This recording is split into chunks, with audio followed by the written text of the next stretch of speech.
Mientras Rusia continúa centrando buena parte de sus esfuerzos en el frente de batalla, Ucrania vuelve a demostrar que la guerra también puede librarse muy lejos de las trincheras. Esta vez el objetivo ha sido una de las mayores refinerías de petróleo de Rusia, situada a unos 1.400 kilómetros de la frontera con Ucrania. Un ataque con drones que, según diversas informaciones, ha obligado a paralizar parte de las operaciones de un complejo petroquímico clave para la industria energética rusa. Pero lo más importante no es solo el daño provocado. La gran pregunta es otra. ¿Hasta qué punto puede Ucrania seguir debilitando la maquinaria económica y militar del Kremlin atacando su infraestructura energética? Y es que, según Reuters, el complejo petroquímico Gazprom Neftekhim suspendió sus operaciones el 14 de julio después de que un ataque con drones alcanzara varias de sus instalaciones. La planta está ubicada en la República de Bashkortostán, en la región de los Urales, muy lejos del campo de batalla y a una distancia que hace apenas unos años habría parecido inalcanzable para este tipo de operaciones. Y ahí reside una de las claves de esta noticia. Las informaciones apuntan a que dos de las principales unidades de procesamiento primario resultaron dañadas y quedaron fuera de servicio. Se trata de la CDU-6 con capacidad para procesar más de 17.000 toneladas diarias de crudo y la CDU-4 capaz de tratar hasta 11.000 toneladas de petróleo y condensado de gas cada día. Pero los daños no han terminado ahí. También habrían resultado afectadas varias unidades de procesamiento secundario y otros equipos esenciales para el funcionamiento del complejo. Algunas fuentes citadas por Reuters sostienen incluso que las reparaciones podrían prolongarse durante varias semanas o, en el peor de los casos, durante meses. Sin embargo, las autoridades rusas ofrecieron una versión mucho más optimista. El gobernador local confirmó que el ataque se había producido, aunque aseguró que la planta podría recuperar sus niveles normales de producción en apenas unos días. ¡Cuánta fantasía tienen los rusos! Como ocurre con frecuencia durante esta guerra, ambas partes presentan valoraciones muy diferentes sobre el alcance real de los daños, por lo que será necesario esperar para conocer el impacto definitivo. Pero incluso dejando a un lado la magnitud exacta del ataque, hay un dato que no pasa desapercibido. En el 2024 esta refinería procesó alrededor de 7,2 millones de toneladas de petróleo, lo que representa aproximadamente el 2,7% de toda la capacidad de refinado de Rusia. Además de producir millones de toneladas de diésel, gasolina y fuel oil, el complejo fabrica gases licuados, polietileno, poliestireno, amoníaco y numerosos productos petroquímicos utilizados tanto por la industria civil como por distintos sectores estratégicos. En otras palabras, no se trata de una instalación cualquiera.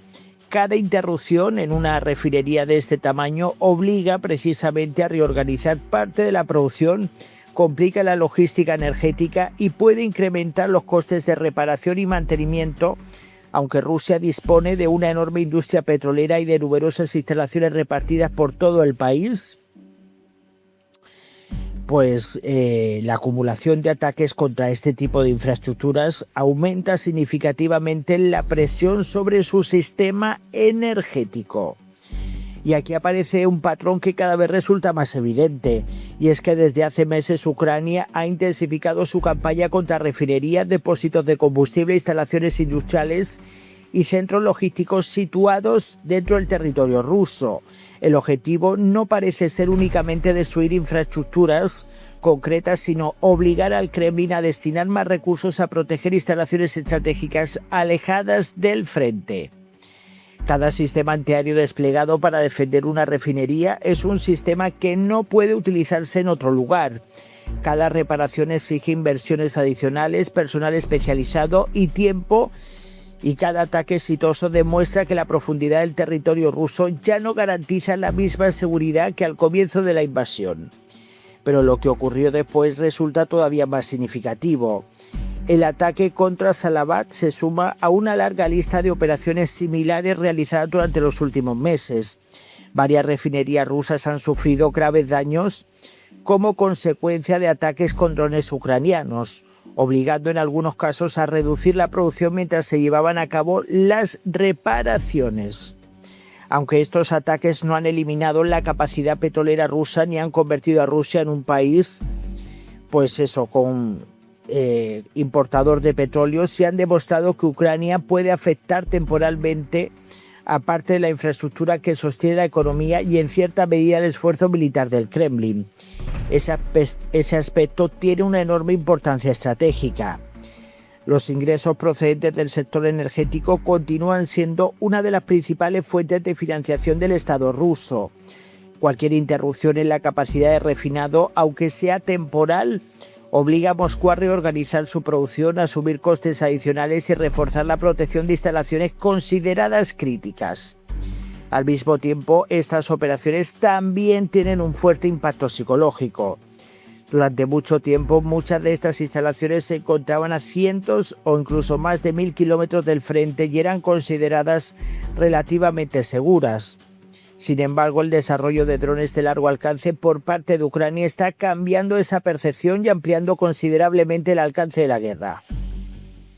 Cada nuevo ataque demuestra que la distancia ya no ofrece la misma protección que hace unos años, y eso representa un desafío cada vez mayor para las autoridades rusas, que deben decidir cómo repartir sus sistemas de defensa entre el frente, las grandes ciudades, las bases militares y las infraestructuras energéticas repartidas por todo el país.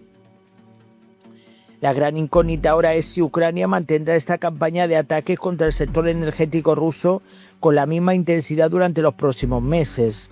Si continúa haciéndolo, Moscú tendrá que seguir destinando recursos para proteger un número creciente de objetivos estratégicos, aumentando el coste económico y logístico de la guerra. Porque más allá del daño concreto sufrido por una sola refinería, este ataque vuelve a lanzar un mensaje muy claro. Ucrania pretende demostrar que puede golpear algunos de los activos más importantes de Rusia, incluso a enormes distancias del frente. Y mientras esa capacidad siga creciendo, el Kremlin tendrá cada vez más dificultades para garantizar que su infraestructura estratégica permanezca completamente a salvo. Bueno, señores, pues está claro que Putin está tomando su propia medicina, se está viendo cada vez más acorralado por los ataques ucranianos y a pesar de que están intentando minimizar los golpes, o sea, diciendo como que bueno, que en unos días esto se va a solucionar. No, señores, esto es una campaña, una propaganda de Putin, porque no le interesa reconocer los tremendos golpes militares a los que está siendo sometido. Entonces no le queda otra que salir a decir, bueno, aquí no pasa nada, todo está bajo control, cuando sabemos perfectamente que no todo está bajo control y que al final este hombre se está viendo acorralado por el ejército de Zelensky. Y bueno, ahora la pregunta es muy clara. ¿Pensáis que poco a poco se está dándole la vuelta a la tortilla? Y estamos viendo cómo Ucrania está tomando la iniciativa. Muchísimas gracias, voy a leer vuestros comentarios, dejen sus likes, apoyen al canal y nos vemos en el próximo vídeo.